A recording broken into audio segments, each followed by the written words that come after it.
కలువరి గిరిలో సిలువదారి అయి ప్రేలాడితివా నా యేసయ్యా. అన్యాయపు తీర్పు నుండి ఘోరమైన శిక్షను ద్వేషాగ్ని జ్వాలలో జ్యోతిమై నిలిచావా. అన్యాయపు తీర్పు నుండి ఘోరమైన శిక్షను ద్వేషాగ్ని జ్వాలలో దోషివై నిలిచావా. పాడదామందరూ కూడా. నా దోష క్రియలకై సిలువలో బలి అయితివా, నీ ప్రాణ క్రయధనముతో రక్షించితివా. యేసయ్యా, నా దోష క్రియలకై సిలువలో బలి అయితివా, నీ ప్రాణ క్రయధనముతో రక్షించితివా. కలువరి గిరిలో సిలువదారి అయి వ్రేలాడితివా నా యేసయ్యా. పాడదామందరూ కూడా.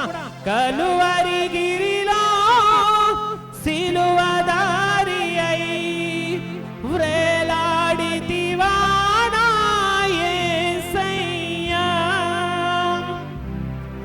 దారి తప్పిపోయిన గొర్రెనై తిరిగాను, ఏ దారి కానరాక సిలువ దరికి చేరాను. దారి తప్పిపోయిన గొర్రెనై తిరిగాను, ఏ దారి కానరాక సిలువ దరికి చేరాను.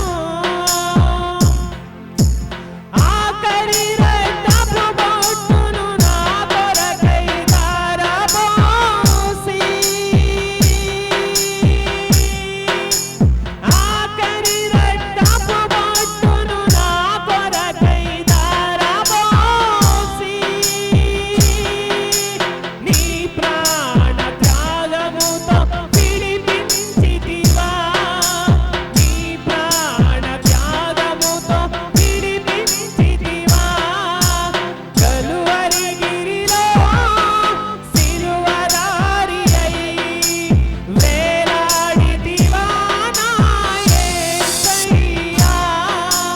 కలువరి గిరిలో సిలువదారి అయి వేలాడితివా నా యేసయ్యా. కలువరి గిరిలో.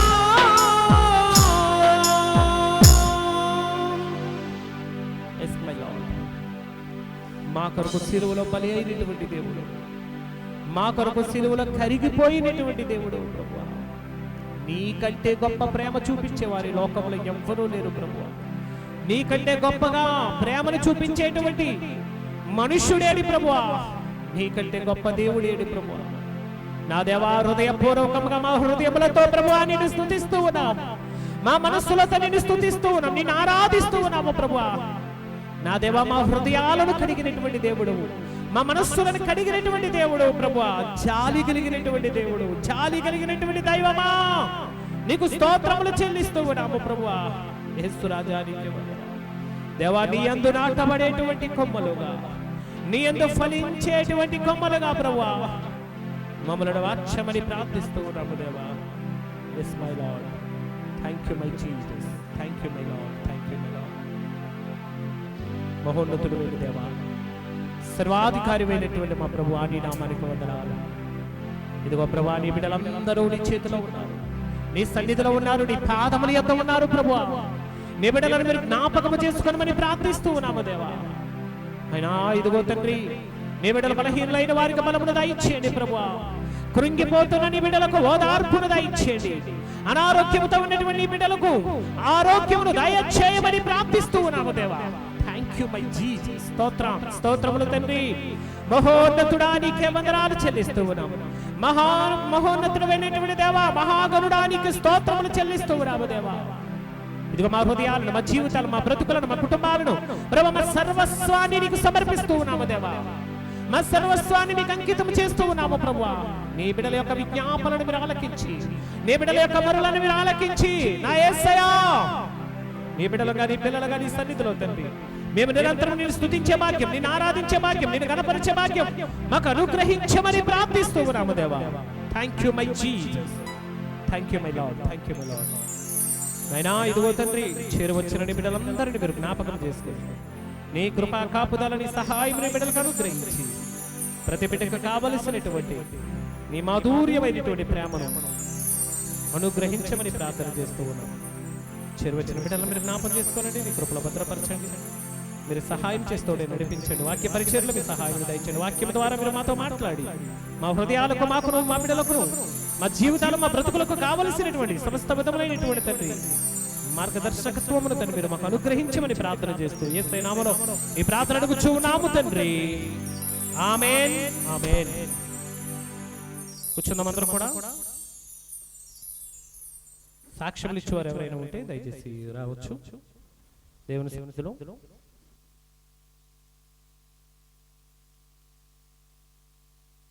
సాక్ష్యం ఇచ్చేవారు ఎవరైనా ఉంటే దయచేసి రావాలని కోరుచున్నాం. లేనట్లయితే డైరెక్ట్ గా వాక్యానికి వెళ్ళడం మీకు తగ్గించి దీన్ని కంప్లీట్.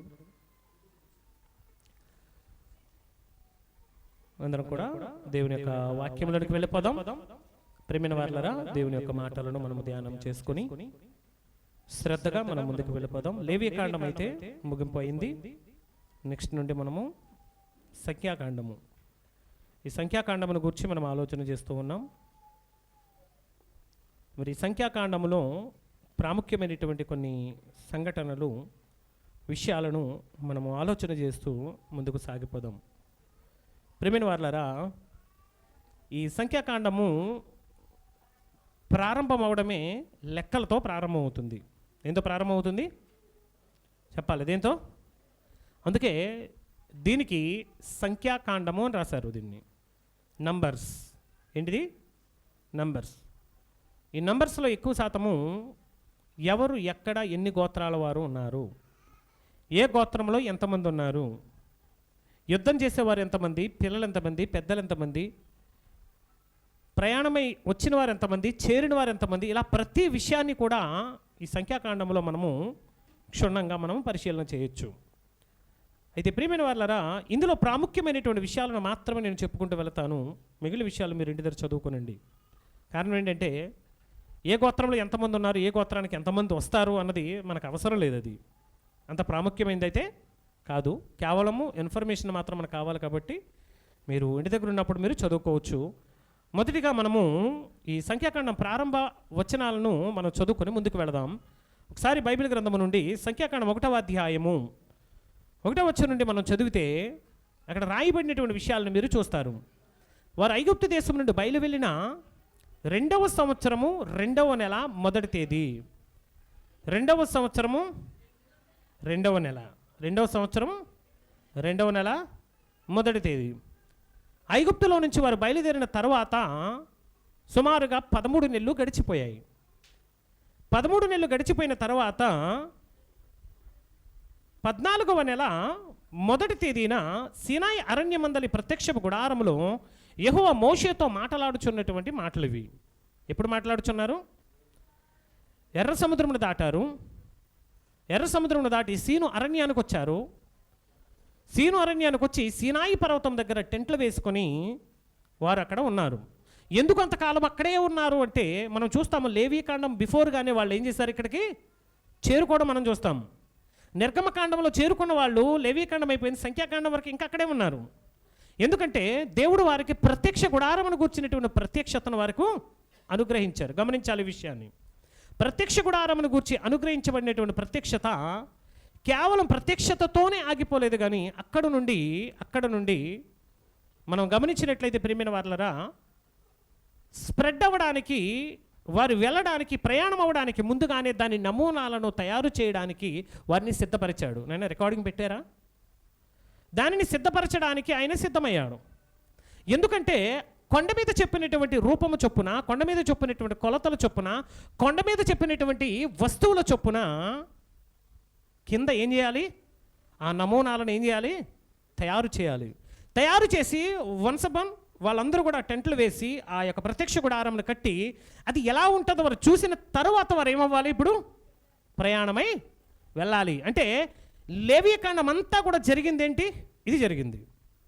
వాళ్ళు ఫైనల్గా గుడారం, ప్రత్యక్ష గుడారంని వేసుకున్నారు.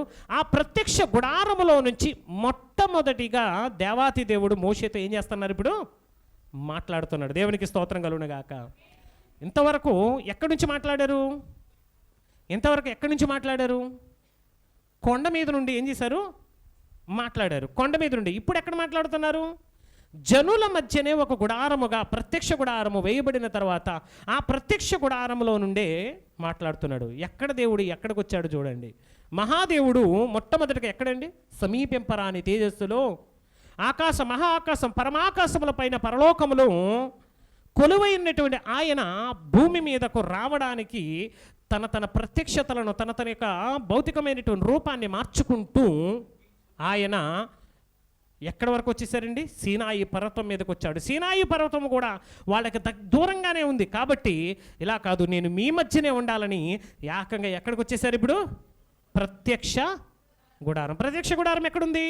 ఇశ్రాయేలుల సర్వ సమాజం జనాంగం మధ్యలో ఉంది.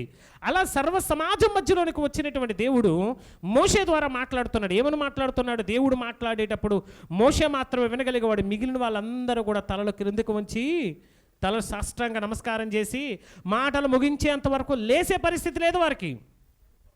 అంటే ఎంత భయం కలిగేదంటే దేవుని మాట అంటే. ఇప్పుడు ఈరోజు వాక్యం ప్రకటించబడుతూ ఉంటే ఏం చేస్తుంటారు కొంతమంది? నిర్లక్ష్యంగా కూర్చుంటాం. నిర్లక్ష్యంగా కూర్చోవడం మాత్రమే కాదు కానీ కొణుకుతూ ఉంటాం. ఏం చేస్తామండి? వాక్యానికి కొణుకుతూ ఉంటాం. ఒకవేళ అదే శక్తి, అదే పవర్, అదే కోపము దేవునిది ఉంటే ఇందులో ఎంతమంది నెక్స్ట్ వచ్చే వారానికి ఉంటారు చెప్పండి? అంతే కదండి. ఎంతమంది వచ్చే వారం వరకు మిగులుతాం? ఎంత జాగ్రత్తగా ఉండాలి సార్. దేవుడు మాట్లాడేంత వరకు ఎలా ఉండేవారు అంతే. తలెత్తి చూసే ధైర్యం కూడా ఎవరికి లేదు. అంత సాహసం కూడా ఎవరు చేసేవారే కాదు. అన్ని జాగ్రత్తలు తీసుకునేవారు వారు. అయినప్పటికీ చిన్ని పొరపాట్ల వలన వారిలో అనేక మంది ఏమైపోయేవారండి? చనిపోయేవారు. చిన్ని తప్పిదాల వలన వారిలో అనేక మంది మార్గము తప్పి, ప్రియమైన వారులారా, దారి తప్పి ఆ దేవుని యొక్క ఉగ్రతకు వారు పాత్రులైపోయేవారు, మరణించేవారు. అందుకే తన యొక్క ఉన్నతమైనటువంటి ఆ స్థలమును విడిచిపెట్టి మనుషుల కొరకు మనుషుల మధ్య ఉండడానికి ప్రత్యక్ష గుడారమును వారికి ఏర్పాటు చేసి ఆ ప్రత్యక్ష గుడారము నుండి ఆయన వారితో మాట్లాడుతూ అని అంటున్నాడు, ఇశ్రాయేలీల వంశముల చొప్పున వారి వారి పితరుల కుటుంబములను బట్టి వారి వారి పెద్దల చొప్పున మగవారిని లెక్కించి సర్వ సమాజ సంఖ్యను వ్రాయించుము. సంఖ్య రాయి మోసే. ఎవరెవరు ఎంతమంది ఉన్నారు? ఇక్కడ ఇశ్రాయేలు గోత్రాలు ఎన్ని చెప్పండి? ఇశ్రాయేలు గోత్రాలు ఎన్ని? 12 గోత్రాలు. కానీ ఈ లెక్క కేవలం 11 గోత్రాలకు మాత్రమే. అందులోని ఎవరెవరికి? 20 సంవత్సరాలు పైబడినటువంటి పురుషులకు మాత్రమే. ఎవరికి లెక్క? 20 సంవత్సరాల పైబడినటువంటి పురుషులు మాత్రమే. అందులోని 11 గోత్రాలు. అంటే పురుషులు 20 సంవత్సరాల పై మొదలుకొని ఉన్నారు అంటే స్త్రీలు కూడా 20 సంవత్సరాలు పైబడినటువంటి పురుషులు ఉన్నారంటే 20 సంవత్సరాలు పైబడినటువంటి వారికి స్త్రీలు కూడా అంతే లెక్కలో. అంటే వీరి లెక్క ఎంత వచ్చింది అని మనము చూసినప్పుడు ప్రియమైన వారలారా, ఇక్కడ చూడండి, ఇక్కడ 18వ వచనానికి వచ్చేసరికి 20 ఏండ్లు మొదలుకొని పై ప్రాయము గల వారు తమ తమ వంశావళులను బట్టి తమ తమ వంశములను, పితరుల కుటుంబములను, పెద్దలను బట్టి ఆ సంఖ్యను తెలియజెప్పగా యెహోవా అతనికి ఆజ్ఞాపించినట్లు సీనాయి అరణ్యములో మోషే వారిని ఏం చేశారండి? లెక్కించెను. 20 ఏండ్లు పై మొదలుకొని పైనున్నటువంటి వారి యొక్క లెక్కనంతటిని కూడా అక్కడ లెక్క పెట్టినప్పుడు ప్రియమైన వారలారా 6,03,050 మంది సుమారుగా అక్కడ ఉన్నారు. ఎవరు వీరు? 20 సంవత్సరాలు పైబడినటువంటి. అంటే ఇశ్రాయేల్ సమాజం 6 లక్షల మంది అని అనుకోకండి. కేవలము 20 సంవత్సరాలు పైబడిన పురుషులే 6 లక్షల మంది అయితే చిల్లర. వదిలేయండి, 6 లక్షల మంది అనుకుంటే 6 లక్షలకి 6 లక్షల మంది భార్యలు, ఉదాహరణకి ఎగ్జాంపుల్. ఎందుకంటే స్త్రీ పురుషుల నిష్పత్తి కూడా అట్లానే ఉంటుంది, 1:1లో ఉంటుంది. మ్యాక్సిమం దేవుడు ఏం చేస్తాడండి, ఆడామగ బ్యాలెన్స్ని ఏం చేస్తాడు, ఈక్వల్గా పెడుతూ ఉంటాడు. కొంచెం తేడా ఉన్నప్పటికీ ఈక్వల్గా 6 లక్షల మంది పురుషులకు, 6 లక్షల మంది స్త్రీలకు పక్కాగా, అంటే 12 లక్షలు. ఇప్పుడు ఈ 12 లక్షల మంది, ఈ యొక్క 6 లక్షల జతలకు పిల్లలు ఎంతమంది ఉంటారు? పిల్లలు ఖచ్చితంగా ఈ రోజుల్లాగా 1 or none కాదు, లేదా ఒకరు లేక 2 ముద్దు కాదు. ఇప్పుడు అర్థమవుతుందా? 2 ముద్దు ఆపేయొద్దు, 1 or none. ఇప్పుడు అసలే వద్దు, అసలు పిల్లలే వద్దు అనేటువంటి పరిస్థితికి వచ్చింది ఇప్పుడు. కానీ అప్పుడు ఆ పరిస్థితి లేదు. ఒక యాకోబు ఎంతమందిని కన్నాడు?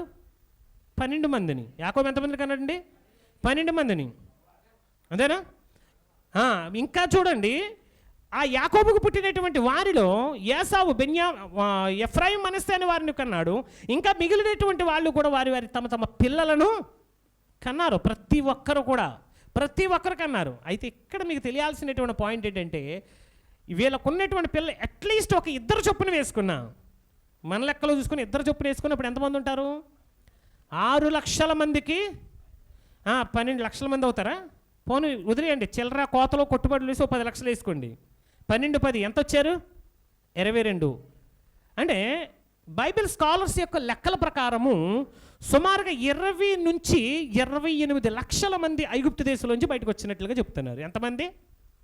20 నుండి 28 లక్షల మంది బయటకు వచ్చారు.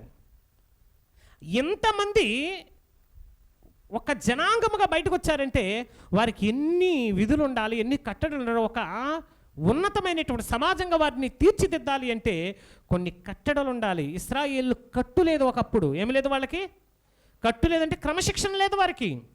అంటే క్రమశిక్షణే లేనటువంటి ఒక జనాంగాన్ని క్రమశిక్షణలోనికి తీసుకొని రావాలి అంటే, మరి అందరూ క్రమశిక్షణ రావాలంటే కొన్నిసార్లు ఏం చేయాలి?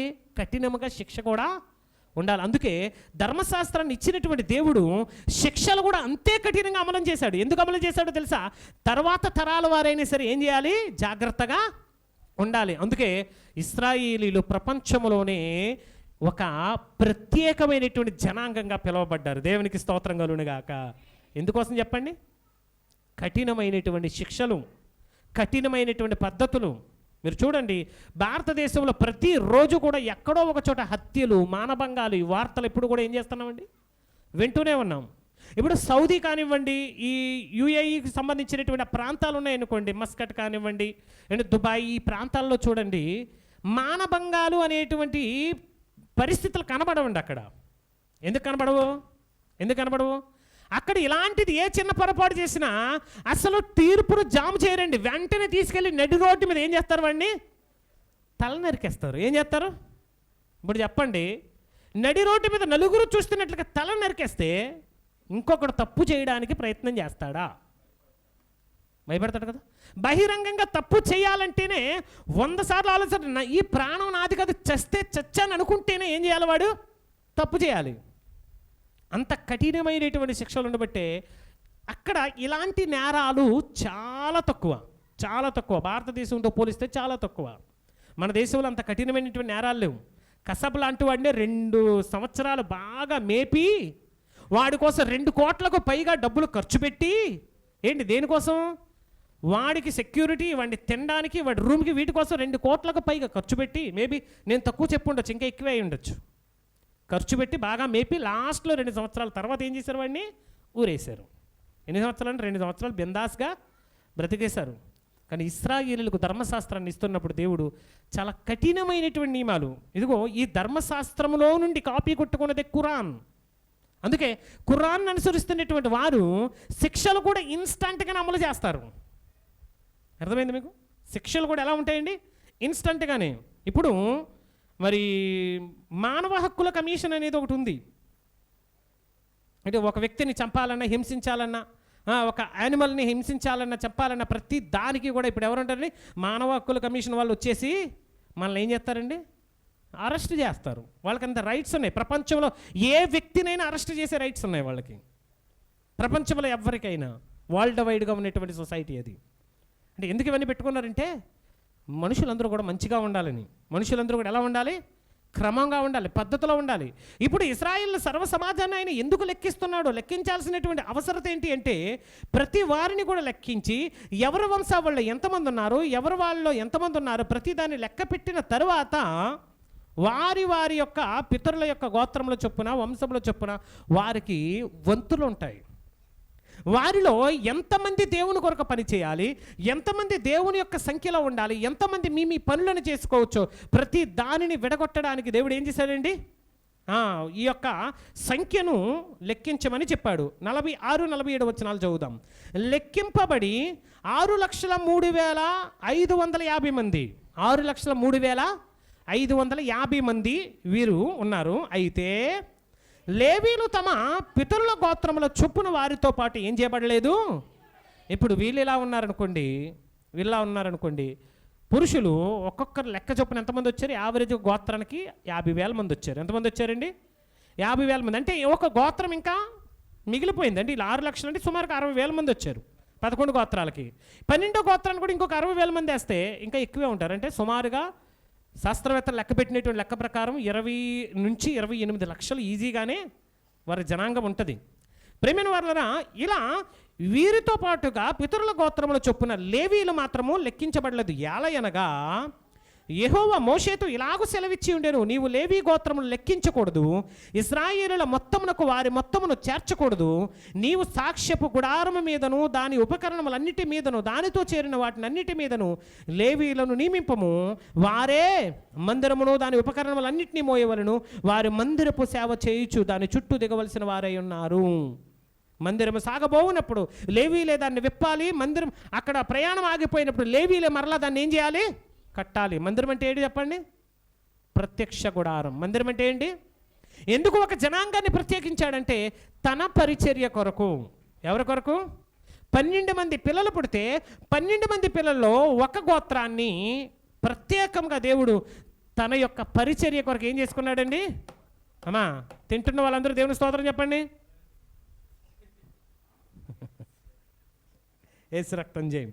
ఎందుకు అంటే ప్రతి ఒక్కరు కూడా దేవుని యొక్క పరిచర్యలో ఉండాలి. కానీ ఆనాడు ఒక సమాజాన్ని ఎన్నుకున్నాడు, ఒక జనాంగాన్ని ఎన్నుకున్నాడు, ఒక గోత్రాన్ని ఎన్నుకున్నాడు. ఆ గోత్రములో నుండి వచ్చిన వారిని తన మందిర పరిచర్య నిమిత్తం ఏం చేశాడు? ఏర్పాటు చేసుకున్నాడు. అంతకుముందు మనం చూస్తాం లేవీకాండంలో బలులను గూర్చి. ఆ బలులను అర్పించేటువంటి వారు కూడా ఎవరై ఉన్నారు?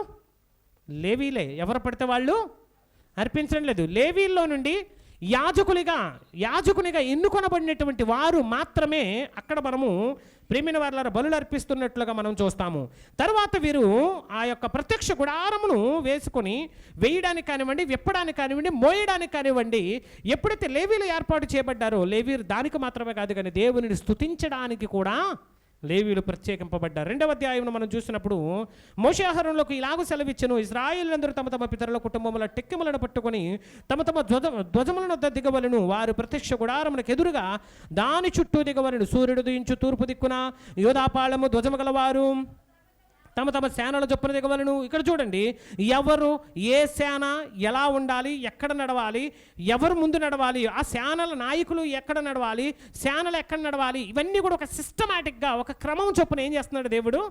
వారిని నడిపిస్తున్నాడు ఒక క్రమం చొప్పున. అసలు ఈ సంఖ్యాకాండం 5 అధ్యాయాల వరకు ఈ సంఖ్యలే నంబర్లే ఉంటాయి. ఇదిగో ఈ గోత్రంలో ఎంతమంది, ఈ గోత్రంలో ఎంతమంది, ఈ సంఖ్యలో ఎంతమంది, ఆ సంఖ్యలో ఎంతమంది అని. ఇక 3వ అధ్యాయానికి వచ్చేసరికి ప్రియమైన వారలారా, 3వ అధ్యాయానికి వచ్చేసరికి సీనాయి కొండ మీద మోషేతో మాట్లాడిన నాటికి అహరోను మోషేల యొక్క వంశావళులు ఇవే. ఇప్పుడు వీళ్ళ వంశావళులు కూడా ఉన్నాయి. వీళ్ళెవరు? మోషే అహరోన్లు. ఈ మోసే అహరోన్ల యొక్క వంశావళులు ఎందులో నుంచి వచ్చినవి చెప్పండి? లేవీ గోత్రం. ఎందులో నుంచి వచ్చేవి? లేవీ గోత్రం నుంచి వచ్చిన వాళ్ళు. మరలా వీళ్ళ వంశావళిలో నుంచి వచ్చిన వాళ్ళని యాజకత్వం కొరకు దేవుడు, ప్రధాన యాజకులుగా దేవుడు ఏం చేస్తున్నాడు? వారిని నియమిస్తున్నాడు. దేని కొరకు? ఇప్పుడు లేవీ గోత్రం అందరూ కూడా ఉన్నారు పరిచర్య చేయడానికి. పరిచర్య చేసేవారిలో మరలా యాజకులు ఉంటారు, ప్రధాన యాజకులు ఉంటారు. పరిచర్య చేయవారు ఉంటారు, యాజకులు ఉంటారు. యాజకుల మీద మరలా ఎవరు ఉంటారు? ప్రధాన యాజకులు ఉంటారు. ఇలా యాజకత్వం కొరకు, ప్రధాన యాజకులుగా ఉండడం కొరకు ప్రియమైన వారలారా, దేవుడు పెద్దవారిని మొదలుకొని చిన్నవారి వరకు, అంటే మొదటిగా పుట్టిన తొలుచూలు పుట్టినటువంటి వారిని, అలాగే చిన్నగా పుట్టినటువంటి తర్వాత పుట్టినటువంటి వారిని, ఇలా ఈ క్రమము చొప్పున కూడా వారిని యాజకులుగా దేవుడు ఈ 3వ అధ్యాయములో నియమిస్తున్నట్లుగా మనం చూస్తాం. మరియు యెహోవా మోషేతో ఇలాగూ సెలవిచ్చిన 5వ వచనం, నీవు లేవి గోత్రమునకు గోత్రికులను తీసుకొని వచ్చి వారు అతనికి పరిచారకులుగా ఉండినట్లు యాజకుడైన అహరోను ఎదుట వారిని నిలవబెట్టుము. అంటే అహరోనుకు పరిచారకులు ఏంటి అంటే, అహరోను అప్పటికి ఏమై ఉన్నాడు? ప్రధాన యాజకుడై ఉన్నాడు. ప్రధాన యాజకుని దగ్గర ఎవరు యాజకులై ఉండాలి? ఎవరు పరిచారకులై ఉండాలి? లేవి గోత్రికులు. ఎవరు చెప్పాలి? ఎవరుండాలి? లేవి గోత్రికులు. ఆ లేవి గోత్రికులను తీసుకొని వచ్చి వారిని కూర్చుంటున్నారు, వారు ప్రత్యక్ష గుడారము ఎదుట మందిరపు సేవ చేయవలను, తాము కాపాడవలసిన దానిని, సర్వ సమాజము కాపాడవలసిన దానిని వారు కాపాడవలను. అంటే దేవుని యొక్క సొత్తు, దేవుని యొక్క వస్తువులు, దేవుని యొక్క మందిరము, దేవుని యొక్క మందసం, వీటన్నిటినీ మోయడం మాత్రమే కాదు కానీ కాసే పని కూడా ఎవరికి అప్పగించాడు? ఇప్పుడు లేవి గోత్రికులకు దేవుడు ఏం చేస్తున్నారండి? అప్పగిస్తున్నాడు. తర్వాత అంటున్నాడు చూడండి, కాగా నీవు లేవీలను అహరోనుకును అతని కుమారులకును అప్పగింపవలను, వారు ఇశ్రాయేలీయుల నుండి అతని వశము చేయబడిన వారు. నీవు అహరోనును అతని కుమారులను నియమింపవలను, వారు తమ యాజక ధర్మమును అనుసరించి నడుచుకుందరు. అన్యుడు సమీపించిన ఎట్లా వాడు ఏం చేస్తాడు? అన్యుడు సమీపించిన లేవీయులు తప్ప మందిర పరిచర్య చేయడానికి వేరొకడు ఎవడో కూడా అక్కడికి రాకూడదు. ఒకవేళ వస్తే వాడు ఏం చేస్తాడు? వాడు ఏమవుతాడు? మరణ శిక్ష నొందుతాడు. దేవునికి స్తోత్రం కలుగును గాక. ఇలా మీరు ఆలోచించినప్పుడు ప్రియమైన వారలారా, ఇక్కడ మందిర పరిచర్యలో సంబంధించినటువంటి వారి పేర్లను గురించి చెప్తాడు. ఎవరి పక్కన ఏ పక్కన ఎవరు ఉండాలి, ప్రత్యక్ష గుడారం తూర్పున ఎవరు ఉండాలి, ఉత్తరాన ఎవరు ఉండాలి, దక్షిణాన ఎవరు ఉండాలి, ఏంటి ఇవన్నీ కూడా మీకు ప్రత్యక్ష గుడారం గురించి చెప్పినప్పుడు ఏ ఏ దిక్కున, అంటే ఇప్పుడు ప్రత్యక్ష గుడారం ఇది అనుకుందాం, ఇది ప్రత్యక్ష గుడారం అనుకుందాం, ఇది ఏంటిది? పడమర దిక్కున ఏ గోత్రాలు ఉండాలి, అలాగే ఉత్తర దిక్కున ఏ గోత్రాలు ఉండాలి, దక్షిణ దిక్కున ఏ గోత్రాలు ఉండాలి, అలాగే తూర్పు దిక్కున ఏ గోత్రాలు ఉండాలి. ఇలా ఈ ప్రత్యక్ష గుడారానికి చుట్టుపక్కల ఉండాలి. ప్రత్యక్ష గుడారం ఎక్కడ ఉండాలి? సర్వ సమాజం యొక్క మధ్యలో. దేవునికి స్తోత్రం కలుగును గాక. మీకు పాయింట్ అర్థం కావాలి, ఎందుకు మధ్యలో ఉండాలి? ఈరోజు ఈ యొక్క దేవుడు లేదా దేవాలయం అనబడి దాన్ని ఎక్కడ కడతారో తెలుసా? ఊరు చివరన కడతారు. ఎందుకు? ఊరి చివర. కానీ దేవుడు ఏమనుకుంటున్నాడు? నేను మనుషులతో ఉండాలి, మనుషుల మధ్య ఉండాలనుకుంటున్నాడు. కానీ మనుషులు ఏం చేస్తున్నారు? నువ్వు మా మధ్య ఉంటే మేము చేసే అక్రమాలు నువ్వు చూసి తట్టుకోలేవు, కానీ ఊరు అవతలు ఉండని ఏం చేస్తున్నాం? అక్కడ ఓ గుడి కట్టి దానికి తలుపెట్టి అవసరమైనప్పుడు మేమే తలుపు తీస్తాం, అంతవరకు నువ్వేం చేయి, అందులోనే ఉండు కదా. సమాజంలో ఏం జరుగుతుంది? దేవుడు ఏమనుకుంటున్నారు? నేను మీతో ఉండాలి, మీ మధ్య ఉండాలి, మిమ్మల్ని నడిపించాలి. కానీ మనుషులు ఏమంటున్నారు? అలాంటి పని మాత్రం చేయకు, నువ్వు ఊరవతలు ఉండు, తలిపేస్తాము, తాళం వేస్తాం, అవసరమైనప్పుడు మేమే నీ తలుపు తీస్తాం. పండగకు ఒకసారి తీస్తాం, బబ్బనకు ఒకసారి తీస్తాం, మొక్కుబళ్ళు ఉన్నప్పుడు ఒకసారి తీస్తాం. వెళ్ళి తలుపు తీసి ఆయన్ని లేపి గంట కొట్టి లేపి లే అని ఏం చేస్తామండి? గంట కొట్టి లేపి ఆయనకు పూజ చేసి మరలా భద్రంగా తర్వాత రోజు ఏం చేస్తారండి? ఇలా సంవత్సరానికి ఒకసారి తీయబడేటువంటి దేవాలయాలు కూడా ఉన్నాయి కదా అండి. దేవుడు అనుకున్న ఆలోచన చూడండి, మనుషుని ఆలోచన చూడండి. దేవుడు అనుకుంటే నేను మీతోనే ఉండాలి, నాయన మీ మధ్య ఉండాలి, మీతోనే ఉండాలి, మీ మధ్య ఉండాలి, మీ కొరకు ఉండాలి, మీతో పని చేయాలి, నేను మీతో పాటుగా మిమ్మల్ని నడిపించాలి. అది దేవుని ఆలోచన, అది ఉత్తమమైనటువంటి మన దేవుని యొక్క ఆలోచన, మనస్సు. దేవునికి స్తోత్రం కలుగును గాక. ఒక తండ్రి అనుకుంటాడు, నా పిల్లలు ఎప్పుడు కూడా నా చుట్టూనే కలగల్లాడుతూ ఉండాలి. ఏమనుకుంటాడండి? ఏంటంటే కొద్దిసేపు మనం ఎక్కడ ఉన్నామనుకోండి, ఇంటి దగ్గరే ఒక 10-15 నిమిషాలు, పావు గంట, అరగంట, గంట వరకు ఎవ్వరూ మన చుట్టూ రాలేదనుకోండి, మన పిల్లలు ఇమీడియట్గా మన ఆలోచన ఎలా ఉంటుందండి? అమ్మో మా పాప ఇటుపోయిందో, అమ్మో మా బాబు ఇటుపోయాడో, ఎక్కడ తిరుగుతున్నాడో అండి. పట్టణాల్లో ప్రాబ్లం ఉంటుంది కానీ పల్లెటూరులోనండి ఎక్కువ తిరుగుతూ ఉంటారు. చిన్న చిన్న గ్రామాలు ఉంటాయి కదండి, వాళ్ళకి నచ్చిన చోట్ల తిరుగుతూ ఉంటారు ఏంటి. ఆ పెరట్లోనికి వెళ్తారు, అక్కడికి వెళ్తారు, అమ్మ మా పిల్లలు ఏమైపోయారు అంటారు. అంటే తల్లి ఆలోచన ఎలా ఉంది, తండ్రి ఆలోచన? నా పిల్లలు ఎప్పుడు కూడా ఎక్కడ ఉండాలి? నా చుట్టూ ఉండాలి, నా దగ్గరలో ఉండాలి. అందుకే దేవుడు కూడా ప్రత్యక్ష గుడారము ద్వారా ఇశ్రాయేలు సర్వ సమాజము దగ్గర ఉండాలనుకున్నాడు. దేవుడికి స్తోత్రం కలుగును గాక. ప్రేమైన వారలారా, మందిర పరిచర్య చేసేవారు కూడా ఆ ప్రత్యక్ష గుడారానికి ఏ ఏ గోత్రములు, అంటే ఒక లేవి గోత్రంలో మరలా కొంతమంది ఉంటారు కదండి, ఆ గోత్రంలో కొంతమంది ప్రధానులు ఉంటారు కదా, ఆ ప్రధానుల్లో మీ కుటుంబం ఎక్కడ ఉండాలి, మీ కుటుంబం ఎక్కడ ఉండాలి, మీ కుటుంబం ఎక్కడ ఉండాలని వారికి కూడా ఒక ప్రత్యేకమైనటువంటి కేటాయింపులు ఇచ్చినటువంటి అధ్యాయంగా 3వ అధ్యాయాన్ని మనం చూస్తాం. ఓకే, ఇక 4వ అధ్యాయానికి వచ్చేసరికి ప్రియమైన వారలారా, మోషే ఆహారంలోకి ఇలాగ సెలవిచ్చుచున్నాడు. లేవీలో కహతీయులను వారి వారి వంశములు చొప్పున వారి వారి పితరుల కుటుంబంలో చొప్పునను 30 ఏండ్లు మొదలుకొని 50 ఏండ్ల ప్రాయము కలిగి ప్రత్యక్ష గుడారములో పనిచేయుటకు సేనగా చేరగల వారందరి సంఖ్య రాయించుము. ఇక్కడ కూడా ఏం చేస్తున్నారండి? కహతీయులు వీళ్ళు దేనికి అంటే కిందనంటాడు, అతి పరిశుద్ధమైన దాని విషయంలో ప్రత్యక్ష గుడారమందు కహాతీయులు మాత్రమే సేవ చేయాలి. లేవి గోత్రములో కహతీయుల యొక్క వంశానికి పుట్టినటువంటి వాళ్ళు మాత్రమే అతి పరిశుద్ధ స్థలంలో ఏం చేయాలి? హలో, లేవీలందరూ ప్రత్యక్ష గుడారంలోకి వెళ్ళిపోతామంటే కుదరదు. అంటే ఒక ప్రత్యేకమైనటువంటి వ్యక్తికి పుట్టినటువంటి కహతీయులు అంటారు. వీరు అతి పరిశుద్ధ స్థలంలో పనిచేయడానికి ప్రేమైన వారిని నియమిస్తున్నట్లుగా మరి చూస్తూ ఉన్నాం. అతి పరిశుద్ధమైన దాని విషయంలో ప్రత్యక్ష గుడారమందు కహతీయులు చేయవలసిన సేవ ఏదనగా, దండు ప్రయాణమైనప్పుడు అహరోనును అతని కుమారుల లోపలికి వచ్చి అడ్డతెరలను దించి దానితో సాక్ష్యపు మందసమును కప్పి దాని సముద్రవత్సల చర్మం పైన కప్పు వేసి దాని అంతయు నీల వర్ణము గల బట్టను పరిచి దాని మోతకర్రలను దూర్చవలను. అంటే తీసుకుని వెళ్ళేటప్పుడు ఏ జాగ్రత్తలు తీసుకోవాలో ఈ 4వ అధ్యాయంలో ముఖ్యమైనటువంటి విషయాలను ప్రియమైన వారలారా మరి చెప్తూ ఉన్నారు. ఇది మనం చూస్తూ ఉన్నాం. ఇక ఇందులోనే ఒక ప్రాముఖ్యమైనటువంటి సంఘటన మీరు గమనించాలి. 4వ అధ్యాయంలోనే ఇది ఇశ్రాయేలులోనే ఒక ప్రాముఖ్యమైనటువంటి విషయం. ఇందాక చూసాం కదా, 30 సంవత్సరాలు మొదలుకొని ఏ సంవత్సరం వరకు? 50 వరకు. 20, 21, 22, 23లో మనం చూద్దామండి అదే అధ్యాయం. ఇక్కడ ఈ వాక్యాన్ని చూపించి మరికొన్ని విషయాలు మీకు ఇక్కడ యాడ్ చేయడానికి నేను ప్రయత్నం చేస్తాను. మరియు యెహోవా మోషేకు ఇలాగూ ఆజ్ఞాపించెను, గెర్షోనీయులను వారి వారి పితరుల కుటుంబముల చొప్పునను వారి వారి వంశముల లెక్క చొప్పునను లెక్కించి వ్రాయించుము.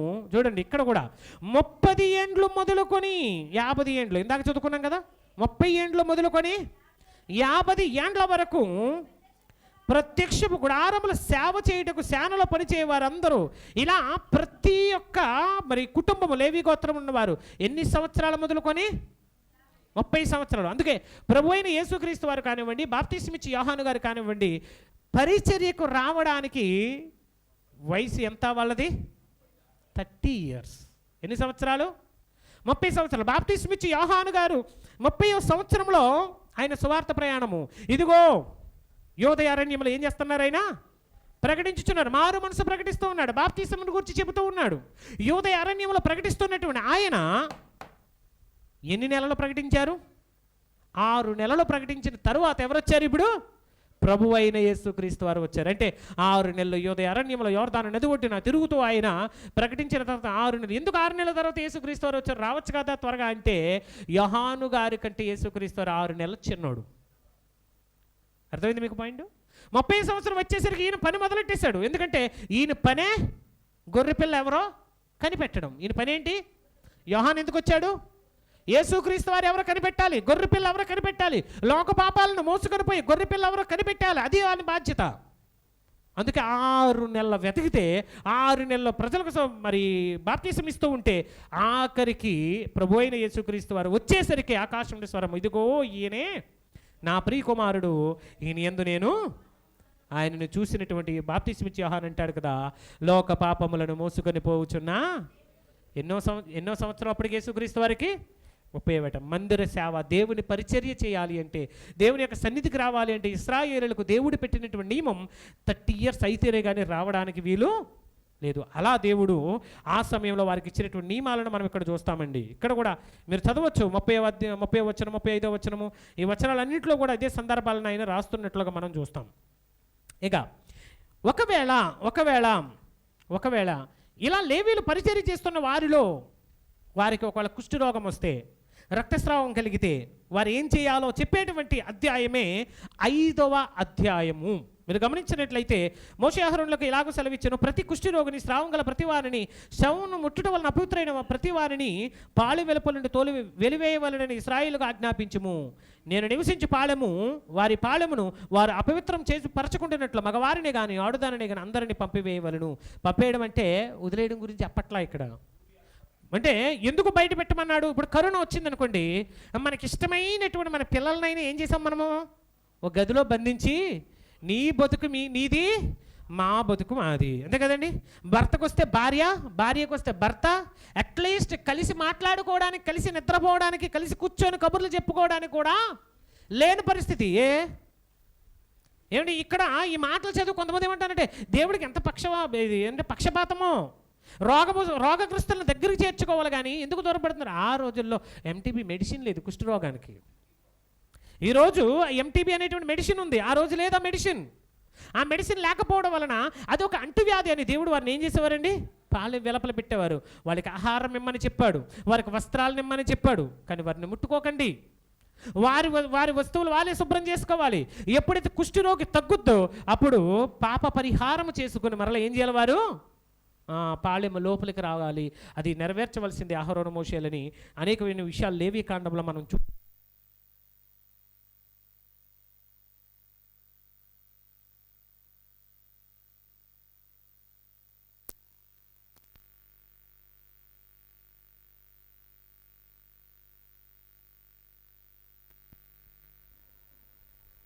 హలో ఇంకా 5వ అధ్యాయం 5వ వచనానికి వచ్చేసరికి మోషేకు ఇలాగ ఆజ్ఞాపించును, నీవు ఇశ్రాయేలులతో పురుషుడు కానీ స్త్రీ కానీ యెహోవా మీద తిరగబడి మనుషులు చేయు పాపముల దేనినైనా చేసి అపరాధులగినప్పుడు వారు తాము చేసిన పాపమును ఏం చేయాలి? దేవుని మీద తిరగబడి పాపం చేస్తే ఆ పాపాన్ని ఏం చేయాలి? చెప్పాలి. పాపాన్ని ఏం చేయాలి? ఒప్పుకొనవలెను. మరియు వారు తమ అపరాధము వలనే నష్టమును సరిగా నిచ్చుకొని దానిలో 5వ వంతు దానితో కలిపి ఎవరికి విరోధంగా అపరాధము చేసిరో వారికి ఇచ్చుకొనవలెను. అపరాధము నష్టమును తీసుకున్నట్టుగా ఆ మనుషునికి రక్త సంబంధి లేని ఎడల యెహోవాకు చెల్లించవలసిన అపరాధ నష్టమును యాజకుడు వాని నిమిత్త ప్రాయశ్చిత్తము చేయుటకు అర్పించి ప్రాయశ్చిత్తమైనటువంటి పొట్టేలును యాజకుని వగును. ప్రేమైన వారలారా, మరలా కొన్ని నియమాలను కొన్ని నిబంధనలు ఇక్కడ ఇస్తూ ఉన్నాడు. అపరాధం చేస్తే దేవుని విషయంలో ఒకవేళ పాపం చేస్తే వానికి చేయాల్సిందేంటి, వానికి చేయాల్సినటువంటి కార్యం ఏంటి అనేటువంటి వాటి విషయంలో చెబుతూ ఉన్నాడు. ఇక 11వ విషయానికి వస్తే భార్యాభర్తల విషయంలో చెబుతున్నాడు. భార్యాభర్తల విషయంలో ఏమని చెబుతున్నాడు? మోషేకు ఇలాగ ఆజ్ఞాపించెను, నీవు ఇశ్రాయేలుతో ఇట్లను ఒకరి భార్య త్రోవ తప్పి వానికి ద్రోహము చేసిన యెడల వేరొకడు ఆమెతో వీర్యస్ఖలనము సైనించిన యెడల ఆమె భర్తకు సంగతి తెలియబడక వాని కన్నులకు మరుగై ఉండి ఆమె అపవిత్రపరచబడినదనుటకు సాక్ష్యము లేకపోయినను ఆమె పట్టుబడకపోయినను వాని మనుషులో రోషము పుట్టి అపవిత్రపరచబడిన తన భార్య మీద కోపపడిన ఎడల లేక వాని మనసులో రోషం పుట్టి అపవిత్రపరచబడని తన భార్య మీద కోపగించుకుని ఎడ్ల ఆ పురుషుడు యాజకుని ఎత్తుకు తన భార్యను తీసుకొని వచ్చి ఆమె విషయము తూమెడు ఎవల పిండిలో 10వ వంతును తేవలను. వాడు దాని మీద తైలము పోయకూడదు, దానిని సాంబ్రాణి వేయకూడదు. ఏలయనగా అది రోష విషయమై నైవేద్యము, అనగా దోషమును జ్ఞాపకము చేయుటకై జ్ఞాపకార్థమైనటువంటి నైవేద్యము. అంటే ఏదైనా అపరాధములు భార్యాభర్తల విషయంలో జరిగిన ఎడల, భార్యాభర్తల విషయంలో వారు చేసిన ఎడల వారికి చేయాల్సినటువంటి దాని ఏమంటారండి పాప ప్రక్షాళన, ఆ అపరాధమునకు ప్రాయశ్చిత్తమును గూర్చి ఆయన చెప్తూ ఉన్నాడు. గోధుమ పిండి చేత మరి దేవునికి ఆ బలిని అర్పించి లేదా దేవునికి సమర్పణ చేసి దానిని ఏం చేయాలి? యాజకునితో దానిని పవిత్రము చేయాలి. తర్వాత మనం చూసిన 18వ వచనం, తర్వాత యాజకుడు యెహోవా సన్నిధిని ఆ స్త్రీని నిలవబెట్టి ఆ స్త్రీ తలముసుకు తీసి రోష విషయమై నైవేద్యమును అనగా ఆ జ్ఞాపకార్థమైన నైవేద్యమును ఆమె చేతుల్లో ఉంచవలను. శాపము పొందించు చేదు నీళ్లు యాజకుని చేతిలో ఉంచవలను. అతడు యాజకుడు ఆ స్త్రీ చేత ప్రమాణము చేయించి ఆమెతో చెప్పవలసినదేమనగా, ఏ పురుషుడు నీతో సైనింపని ఎడల నీవు నీ భర్తకు ఆధీనురాలు అయినప్పుడు నీవు తప్పిపోయి అపవిత్రమైన కార్యము చేయకపోయిన ఎడల శాపము కలుగజేయి చేదు నీళ్లను నిర్దోషివి కమ్ము, చేదు నీళ్ల నుండి నిర్దోషివి కమ్ము. నీవు నీ భర్తకు ఆధీనురాలవైనప్పుడు నీవు త్రోవ తప్పి అపవిత్రపరచబడిన ఎడల అనగా నీ భర్తకు మారుగా వేరొక పురుషుడు నీతో కూటమి చేసిన ఎడల యెహోవా నీ నడుము పడినట్లుగా నీ కడుపు ఉబ్బునట్లుగా చేయుట వలన యెహోవా నీ జనుల మధ్య నిన్ను ఆ శబ్దమునకును ప్రమాణమునకును ఆస్పదముగా చేయును. శాపము కలుగజేయి నీళ్లు నీ కడుపులో ఉబ్బునట్లుగా నీ నడుము పడినట్లుగా చేయును. నీ కడుపులోనికి పోవునని చెప్పి యాజకుడు ఆ స్త్రీ చేత శబ్ద ప్రమాణం చేయించిన ఎడల, అంటే ఆ రోజుల్లో ఉన్నటువంటి మరి దీని ఏమంటారంటే ఒక రకమైనటువంటి తీర్పు, టెస్ట్ అంటారు. అంటే భార్య తప్పు చేసిందా లేదా, భర్త తప్పు చేశాడా లేదా, దానికోసం ఒక టెస్ట్ను దేవుడు అక్కడ వారికి ఏం చేస్తున్నాడు?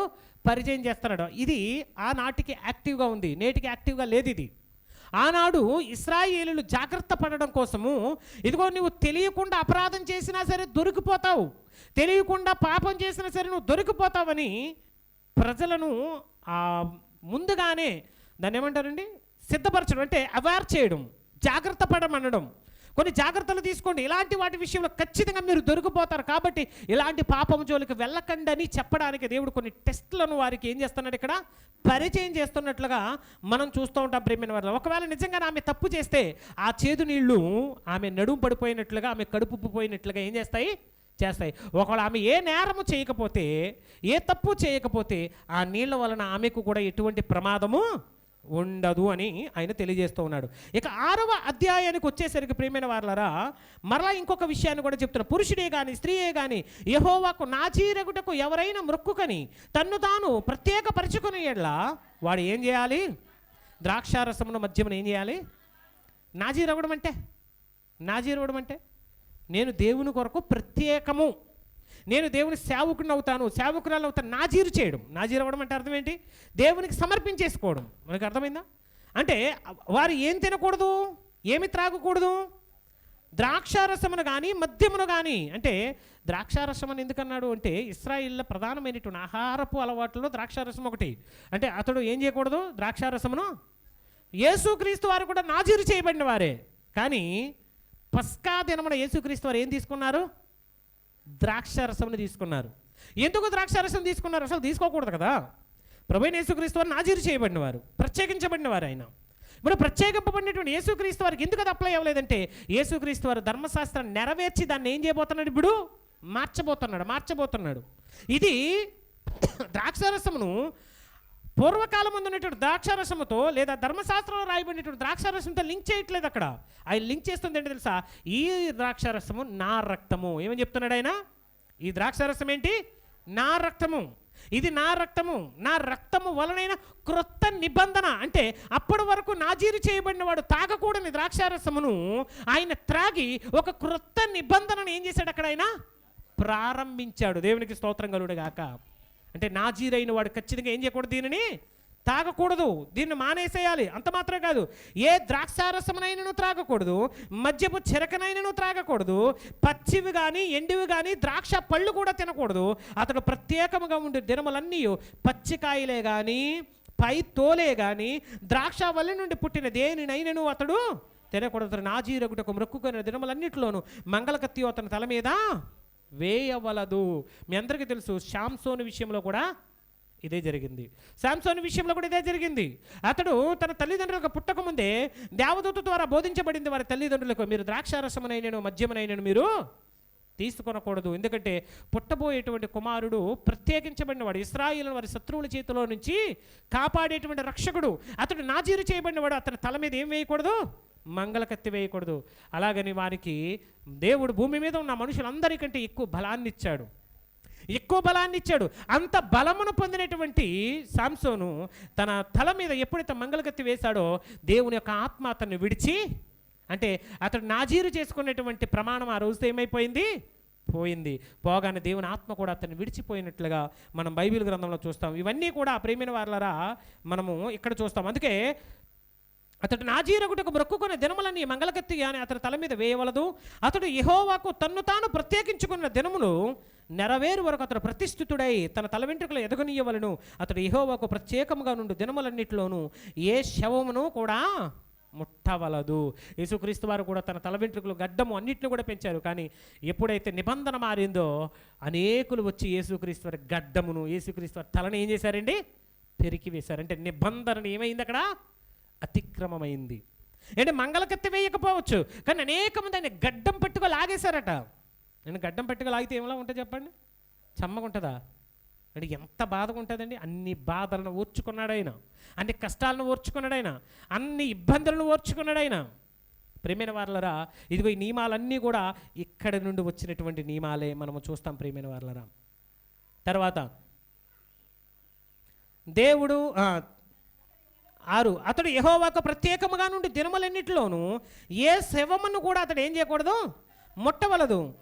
తన దేవునికి మీదు కట్టబడిన తల వెంట్రుకలు అతని తల మీద ఉండిన గనుక అతని తండ్రి కానీ తల్లి కానీ సోదరుడు కానీ సోదరి కానీ చనిపోయినను వారిని బట్టి అతడు తన్ను తాను ఏం చేసుకోకూడదు, ముట్టుకొని ఏం చేయకూడదు. అంటే నాజీరు చేయబడిన వాడు తన తల్లిదండ్రులు కానీ సహోదరులు కానీ సోదరులు కానీ తన కుటుంబంలో ఎవరు చనిపోయినా ముట్టుకొని అతను గూర్చి ఏం చేయకూడదు, ఏడవకూడదు. చనిపోయినా కానీ వారిని బట్టి అతడు తన్ను తాను అపవిత్రపరచుకొనవలదు. అతడు ప్రత్యేకముగా ఉండి దినములన్నీ అతడు యెహోవాకు ప్రతిష్ఠితుడుగా ఉండును. ఒకడు అతని యొద్ద హఠాత్తుగా చనిపోవటం వలన ప్రత్యేకంగా ఉండు అని తల అపవిత్రపరచబడిన ఎడల అతడు పవిత్రపరచబడు దినమున అనగా 7వ దినమున తన తల గొరిగించుకొనవలెను.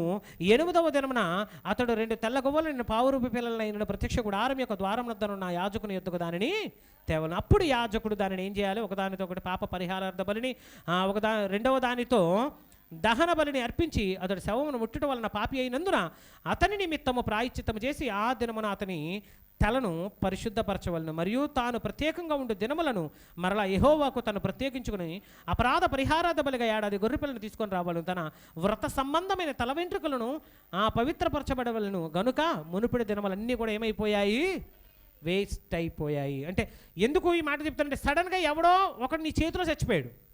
నాజూరు చేయబడిన వాడి చేతిలో ఏమైపోయాడు. ఇప్పుడు శవం దగ్గరికి వెళ్ళి ముట్టుకుంటే తప్పు, ఓకే. ఇప్పుడు సడన్గా ఒక వ్యక్తితో నువ్వు మాట్లాడుతూ జస్ట్ ఏదో చేతులు కలిపి అలా పడిపోయాడు.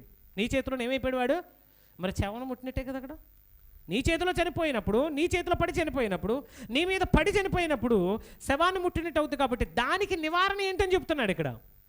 ఆ వ్యక్తిని యాజకుని దగ్గర తీసుకుని వెళ్ళి ఏదైతే వాడి వ్రత దినములు ఉన్నాయో ఆ వ్రత దినములన్నీ కూడా క్యాన్సిల్ చేసి అతని తలను కొరికించి స్నానం చేయించి అతని కొరకు పాప పరిహారార్థ బలి, దహన బలి, అపరాధ పరిహారార్థ బలిను అర్పించి ఆ తర్వాత మరలా అతడు ఏం చేయాలి, దేవుని కొరకు ప్రత్యేకింపబడినటువంటి దినముల యందు అతడు ప్రత్యేకముగా మరలా ఉండాలి.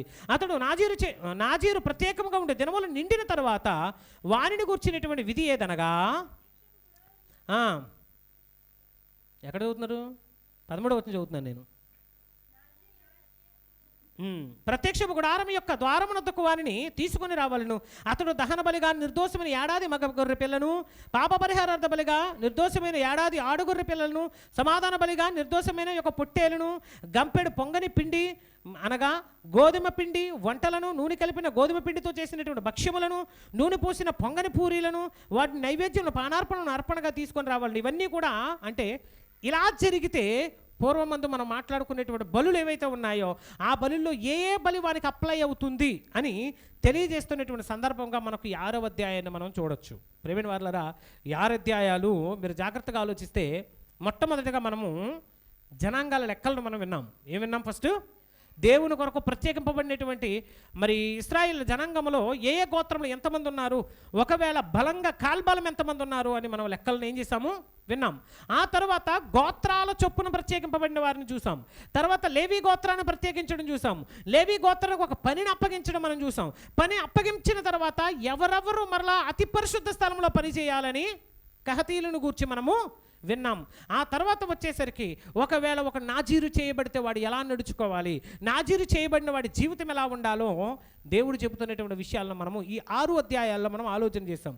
నెక్స్ట్ నుంచి 7వ అధ్యాయం నుంచి మరలా మరికొన్ని సంగతులు, మరికొన్ని ప్రత్యేకమైనటువంటి విషయాలను నెక్స్ట్ సెషన్లో మనం మాట్లాడుకుందాం. ప్రభు కృప మరి మనకు తోడై ఉండునుగాక. ఆమెన్.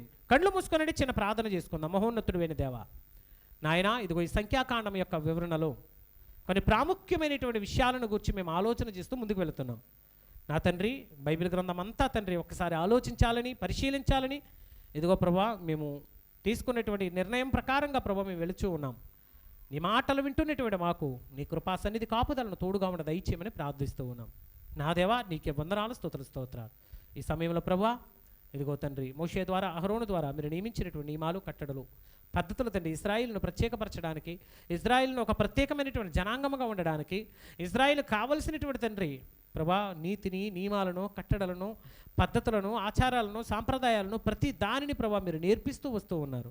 వాటిని మేము చదువుతూ, నేర్చుకుంటూ, తెలుసుకుంటూ ఉన్నాం. నా తండ్రి, మాకు అవసరమైన ప్రతిదాన్ని మేము తీసుకుంటూ ఉన్నాం. అవసరం లేని వాటి విషయంలో ప్రభా మేము నేర్చుకుంటూ ఉన్నాం.